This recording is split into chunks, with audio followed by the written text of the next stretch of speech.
Salve a tutti amici di Angolo Nerazzurro, bentornati sul canale. Vigilia di Napoli-Inter, big match che può rappresentare uno spartiacque per il campionato. Un'eventuale vittoria darebbe uno slancio importante alla nostra Inter e allo stesso tempo darebbe un colpo, soprattutto dal punto di vista psicologico, a quella che secondo me rimane la principale avversaria nella corsa al tricolore. Naturalmente andremo a vedere cosa attenderci dalla sfida di domani, qualche spunto dal punto di vista tattico e le probabili formazioni con un paio di indisponibili anche in casa Napoli. Prima di iniziare, come al solito, vi ricordo un bel like se vi piace il contenuto del video, iscrizione al canale se non siete ancora iscritti, campanella delle notifiche attiva per non perdere nessun contenuto. Tra i contenuti naturalmente ci sarà il video subito dopo la partita, il video post partita, la live invece questa volta sarà domenica sera, come sempre sarà una live insieme ai nostri ospiti. Iniziamo subito dal punto di vista del come arrivano le due squadre. Sicuramente il Napoli non arriva al meglio, però occhio perché potrebbe essere una partita importante per riscattarsi. Ecco, il 6-2 subito contro il PSV Eindhoven ha fatto tanto rumore dalle parti di Castelvolturno, ma sicuramente il Napoli vorrà riscattare subito quella pessima figura, quindi occhio anche a questo fattore, oltre che al fattore campo, che al Maradona non è mai un discorso banale. Napoli e Inter che arrivano appaiate in classifica, il Napoli ha realizzato 12 gol, ne ha subiti 7 e è una squadra che qualcosina concede. Se andiamo infatti a guardare i tiri in porta sono pochi quelli subiti dal Napoli e in questo caso nella classifica la vediamo penultima, ma naturalmente perché ne ha subiti pochissimi, solo il Como ha subito meno tiri in porta del Napoli.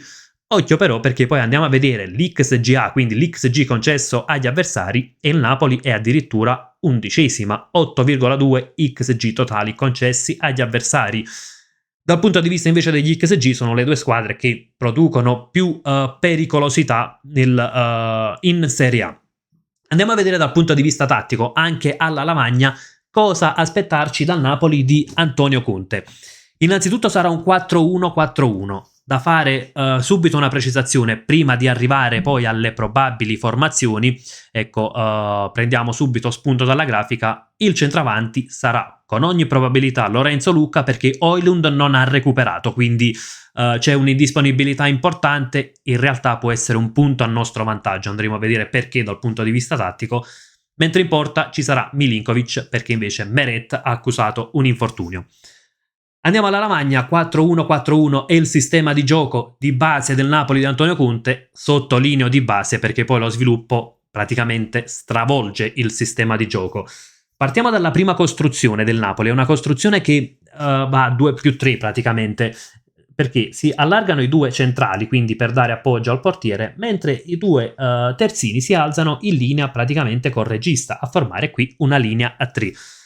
Quindi occhio, con un pressing alto bisognerà fare attenzione alle verticalizzazioni che possono provenire da Milinkovic, che è un portiere bravo con i piedi, ma attenzione anche alla possibilità che invece in costruzione possa abbassarsi De Bruyne, che può essere in questo caso un pericolo. Andiamo alla fase di sviluppo del Napoli perché è una fase particolarmente interessante. Innanzitutto l'ampiezza viene data da un lato da Politano, dall'altra non viene dato da McTominay, che nel sistema di gioco di base sarebbe il centrocampista laterale sinistro, ma viene data dal terzino sinistro, quindi che dovrebbe essere Spinazzola. Avviene questo, Politano attacca e va a dare la profondità da questo lato, o meglio va a dare l'ampiezza da questo lato, dall'altra parte invece l'ampiezza la va a dare il terzino. Cosa avviene quindi? Il terzino destro, quindi Di Lorenzo, se va in sovrapposizione, lo fa anche per vie interne, quindi lo troviamo o in questa zona di campo o a volte anche in questa zona lo possiamo trovare, quindi praticamente quasi a centrocampo. Dall'altro lato McTominay invece va vicino all'attaccante, va ad inserirsi praticamente nell'area di rigore, va a fare un po' un ruolo da seconda punta. Ecco McTominay, se andiamo a prendere anche le posizioni medie di una delle ultime partite del Napoli, quella contro lo Sporting Lisbona, il numero 8 McTominay, vedete, molto accentrato vicino all'attaccante, e a dare l'ampiezza da un lato c'è il 21 che è Politano, dall'altro il 3 che è Gutierrez, quindi da un lato l'ampiezza la dà l'esterno alto, quindi l'esterno del centrocampo della linea 4 del Napoli, dall'altra invece l'esterno basso, quindi il terzino. Proseguiamo, c'è Anguissa, che è un calciatore che dà un grandissimo apporto in entrambe le fasi, e dall'altro lato c'è invece De Bruyne che spesso lo troviamo nella zona di rifinitura, e occhio alla pericolosità di De Bruyne, è un calciatore importantissimo per i passaggi chiave effettuato, se non vado errato è primo in Serie A per passaggi chiave, per passaggi sulla tre quarti avversaria, è il secondo del Napoli, ecco, se non vorrei sbagliare questo tipo di statistiche, ma insomma è un calciatore molto pericoloso che quindi può andare a sfruttare appunto questa qualità tecnica sulla tre quarti per innescare le punte, può essere Lucca, ma anche l'inserimento di McTominay.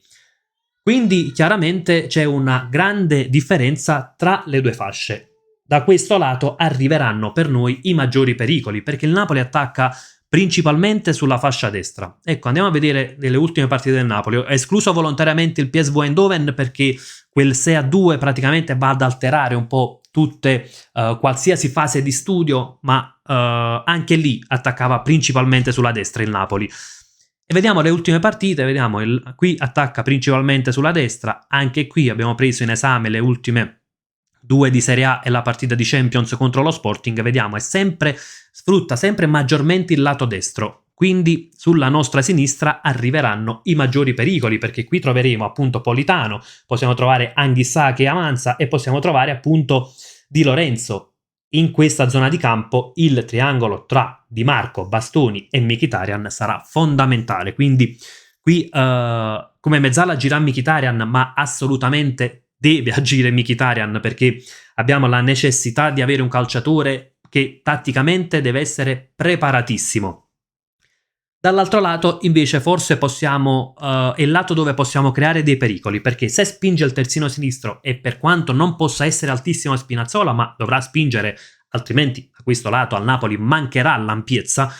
possiamo trovare spazi, ecco, nelle transizioni. Dumfries qui può essere bravo a trovare spazi alle spalle di Spinazzola e quindi avere questa zona di campo. Mi aspetto che per entrambe le squadre la fascia destra possa essere determinante, sia per il Napoli per i motivi appena citati, che va a sovraccaricare proprio questo lato, sviluppa tanto il gioco da quel lato, sia per l'Inter che può sfruttare appunto quello che può essere un po' un handicap del sistema di gioco di Antonio Conte, quella di lasciare spazio alle spalle del terzino, perché da quel lato è soltanto Spinazzola che va a dare ampiezza.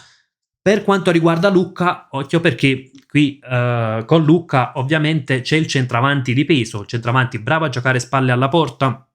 anche se poi in questo inizio di stagione non ha affatto brillato, però è un centravanti bravo anche a fare da sponda, potrebbe aprire spazi per McTominay. Naturalmente in questo caso Acerbi è la scelta ideale, perché se deve contrastare un calciatore non rapidissimo, anche se poi non è che sia lento Lucca, però non è un fulmine, però un calciatore che dà punti di riferimento, ovviamente la scelta Acerbi rimane sempre e comunque la migliore.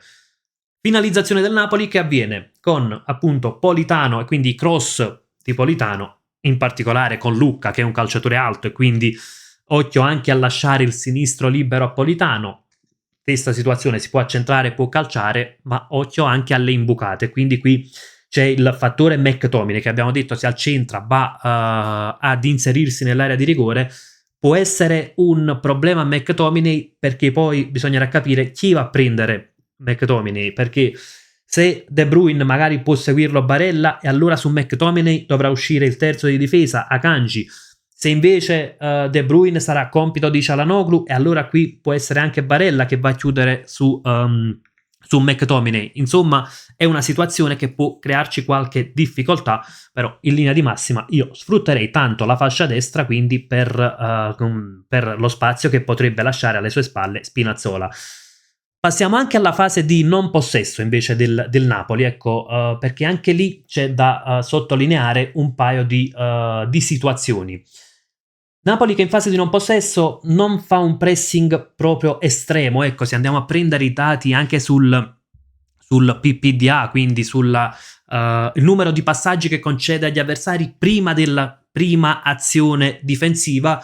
non obbligatoriamente con recupero palla. Vediamo che il Napoli non è una squadra che fa tantissimo pressing, è praticamente settima in Serie A per pressing, ovviamente più basso il numero significa che concede meno passaggi, significa che il pressing è più alto.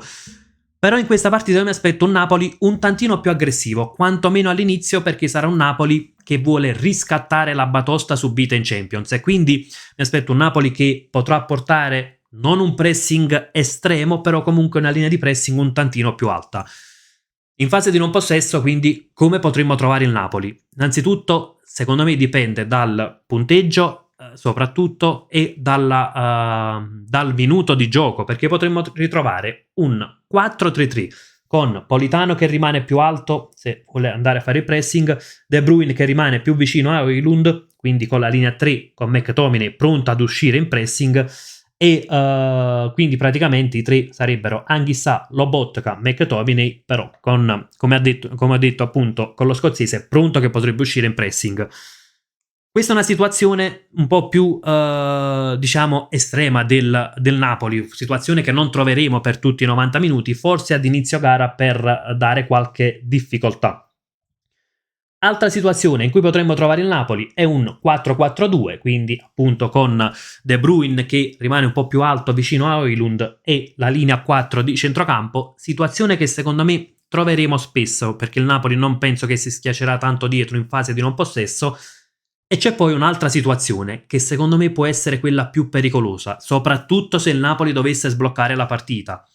Politano è un calciatore che può fare praticamente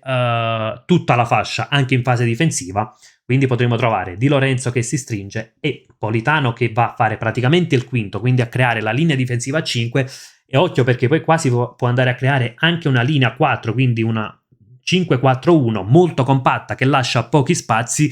e sappiamo le squadre di Conte quante difficoltà possono dare se si compattano così. Quindi 5-4-1 o al limite 5-3-2 con De Bruyne che 5-3-2, 5-3-1-1, insomma con De Bruyne che rimane magari un po' più leggermente più alto rispetto ai compagni di reparto. Non mi aspetto che sia questo la fase di non possesso stabile del Napoli, però potrebbe attuarla in alcuni frangenti di gioco o soprattutto appunto se dovesse sbloccare il risultato. Anche in questo caso troviamo comunque che sulla nostra sinistra potremmo essere più bloccati da Politano, Di Lorenzo, quindi qui io mi aspetto che troveremo pochi spazi. Poi magari potrebbero sorprenderci Conte da una parte e Chivo dall'altra, però mi aspetto che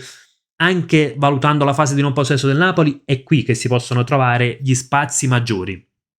Occhio anche a quando il Napoli recupera palla, transizione positiva perché verticalizza subito. Emblematico è il gol fatto contro lo Sporting Lisbona. Il Napoli non riusciva a sviluppare il gioco perché appunto di qua non riusciva ad avere ampiezza da questo lato di campo, perché l'ampiezza la dava soltanto il terzino, non aveva praticamente sovrapposizioni, però De Bruyne si abbassa, verticalizza e manda Højlund in porta. È un qualcosa a cui fare attenzione, quindi magari anche andare a schermare De Bruyne, poi da capire quali saranno le accoppiate, secondo, ecco così, guardando la lavagna tattica, le accoppiate sembrerebbe Barella De Bruyne, Çalhanoğlu Lobotka e Mkhitaryan Anghissà, ma sarà da capire poi la fase di non possesso come sarà gestita da Chivu, mentre in transizione negativa quando il Napoli perde palla va subito al pressing alto, quindi se noi riuscissimo a verticalizzare molto rapidamente, magari perché no, proprio sfruttando Dumfries come detto prima, potremmo creare non pochi pericoli. Chiudiamo la parte tattica, arriviamo anche alle probabili formazioni. Partiamo proprio da quella dell'Inter, perché praticamente la formazione base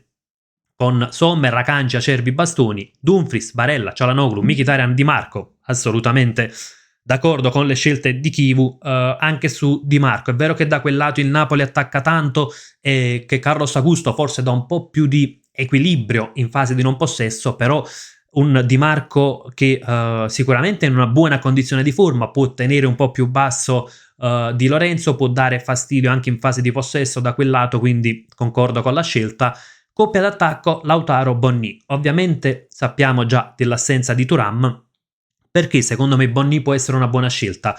perché Di Esposito avrebbe dato molto più punti di riferimento ai due centrali del Napoli, due centrali che dovrebbero essere appunto Beukema e Buongiorno. Sappiamo, Buongiorno è un ottimo marcatore,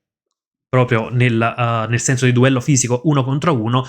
Bonni ha dimostrato di saper fare anche tanti movimenti, quindi mi aspetto che i due attaccanti magari si alterneranno anche nell'attaccare la profondità, spesso li troveremo anche forse a giocare in verticale, quindi con Bonni che può venire incontro e Lautaro che attacca la profondità o viceversa, insomma movimenti che possono scombinare un po' la retroguardia del Napoli, quindi concordo anche con questa scelta di Christian Chivu. Napoli che, come detto, con Milinkovic in porta, vista anche l'assenza di Meret, Di Lorenzo, Beukema, Buongiorno, Spinazzola, Gilmour, ecco, a proposito, prima nell'analisi tattica abbiamo parlato spesso di Lobotka perché è il calciatore che solitamente è il titolare del Napoli, ma il titolare sarà Gilmour perché tra le assenze figura anche proprio Lobotka, quindi discorsi che abbiamo fatto qui citando Lobotka ovviamente andavano fatti con Gilmour, cambia poco dal punto di vista tattico. Politano, Anghissà, De Bruyne, McTominay quindi a formare la linea 4 con Lucca appunto in avanti, vista l'assenza di Rasmus Højlund. Ragazzi, fatemi sapere anche la vostra nei commenti, cosa vi aspettate dalla partita di domani, chi potrà essere il calciatore decisivo, dove il Napoli potrebbe soffrire maggiormente l'Inter. Insomma, confrontiamoci, fatemi sapere la vostra anche sul mio punto di vista, sulla mia riflessione tattica e come sempre vi lascio con un gran bel Forza Inter!